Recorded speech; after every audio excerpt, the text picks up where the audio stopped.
He is very discipline. Normally ও বাইরে খুব একটা বেশি খাওয়া দাওয়া করে না, হোটেলেই খায় সব সময়। আমরা যদি নাহিদ রানাকে আরেকটু বিল্ড করতে পারি, আরেকটু যদি মডিফিকেশন করতে পারি, ওর কাছ থেকে আরও বেশি পেস আদায় করা সম্ভব। He has to put on some wait, তার একটু বিল্ড হইতে হবে।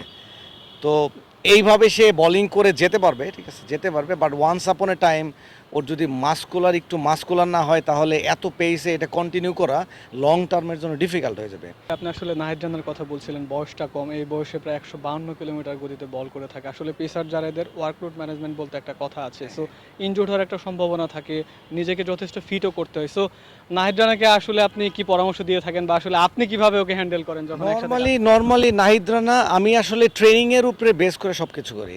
আমি যদি দেখি যে আমার ইন দ্য ফিল্ড তার ট্রেনিং লোড, আমরা তো আসলে ডিফারেন্ট ডিভাইস, যেমন ক্যাটাপল ডিভাইস ব্যবহার করতেছি, বিসিবির অনেক ধরনের ডিভাইস আছে, এছাড়া স্মার্ট অনেক কিছুই এখন আমরা অ্যাপ্লিকেশন করতেছি ডিউরিং দ্য ফিল্ড।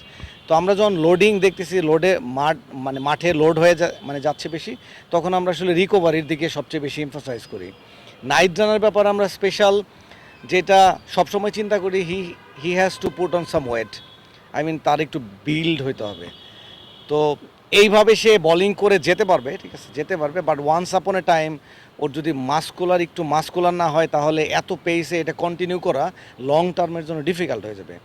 সেই জন্য আমরা নাহিদ রানাকেও বলছি যে প্রচুর পরিমাণে ফুড ইনটেক করতে, প্রোটিন জাতীয় খাবার, so that he can build some muscle, এবং কি সেই মাসেল ওর বোনসটাকে ধরে রাখে, এবং কি সেই একটু মাসেল হইলে বা বোনস যদি এগুলো স্ট্রং হয় আলটিমেটলি, তাহলে ও এটা আলটিমেটলি বলের গতিতে এটারে কনভার্ট করতে পারবে, পেস করার জন্য। এবং কি সম্ভব, আমরা যদি নাহিদ রানাকে আরেকটু বিল্ড করতে পারি, আরেকটু যদি মডিফিকেশন করতে পারি, ওর কাছ থেকে আরও বেশি পেস আদায় করা সম্ভব, আমার যেটা মনে হয়। তো সেই জন্য ও ও he is very discipline. Normally ও বাইরে খুব একটা বেশি খাওয়া দাওয়া করে না, হোটেলেই খায় সব সময়। আমাদের অ্যাডভাইস নেওয়ার চেষ্টা করে, আমরা ওই সব খাবারই প্রোভাইড করা বা অ্যাডভাইস করি যেসব খাবার ওকে হেলথের জন্য ভালো হবে, এবং কি মাঠেও লং টার্ম সার্ভিস দিতে পারবে। কোনো একটা সিরিজ বা কোনো একটা বিশ্বকাপ বা কোনো কিছু বা ইনসিএলের আগে সবসময় যে ডিপ টেস্ট হয়, ডিপ টেস্টে সবসময় আপনি থাকেন।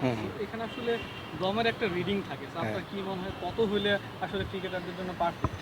ক্রিকেটারদের জন্য আমি মনে করি বাংলাদেশের জন্য প্রপারলি যদি আমরা প্রপারলি টেস্ট নেওয়ার চেষ্টা করি, আমার মনে হয় যে 18.4, 18 থেকে শুরু করে ওভার 18 ইটস গুড। কিছু কিছু সিনিয়র প্লেয়ারদের ক্ষেত্রে কনসিডারেশনে আসতে পারে 17.5-এর উপরে।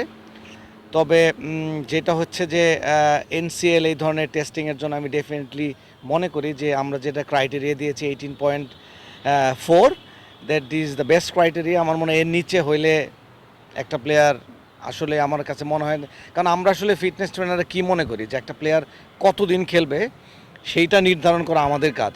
হ্যাঁ, কারণ একটা প্লেয়ার 18 হয়তো বা 18.4 সে করতেছে, কিন্তু যেটা হচ্ছে যে আমরা হয়তো বুঝতেছি যে তার ফিজিক্যাল কন্ডিশন অত ভালো না, ঠিক আছে, হয়তো তার কার্ডিওভাস্কুলার সিস্টেম ভালো, বাট সে স্ট্রেংথ নাই তার, আমরা তাকে অ্যাডভাইস করার চেষ্টা করি। কিন্তু যে বিষয়টা হচ্ছে যে আসলে 18.4 হচ্ছে একটা বেঞ্চমার্ক, যেটা ক্রস করলে প্লেয়াররা এলিজিবল হয় ফর দ্য এনসিএল খেলার জন্য। তার নিচে থাকলে আমরা তাদেরকে নিষেধ করি বিকজ অফ একটা মাত্রই কারণ, যে তারা ইনজুরিতে পড়তে পারে। একটা টিম একটা প্লেয়ারকে সিলেক্ট করলো, অথচ 2 ম্যাচ খেলার পর সে ইনজুরিতে পড়লো, এটা কিন্তু সেই পার্টিকুলার অনলি সেই প্লেয়ারের কিন্তু ক্ষতিগ্রস্ত নয়, এটা ক্ষতিগ্রস্ত ওই টিমের কোচ, ওই টিমের কোচিং স্টাফ, সার্বিকভাবে বিসিবি।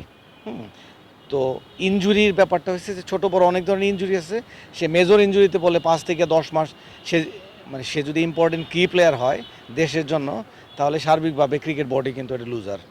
সেই জন্য আমরা আসলে এখানে ব্যারিয়ার সৃষ্টি করে দিচ্ছি, সো দ্যাট ওরা যেন এটা ক্রস করতে পারে, দে ক্যান সেফলি তারা খেলতে পারে, ঠিক আছে।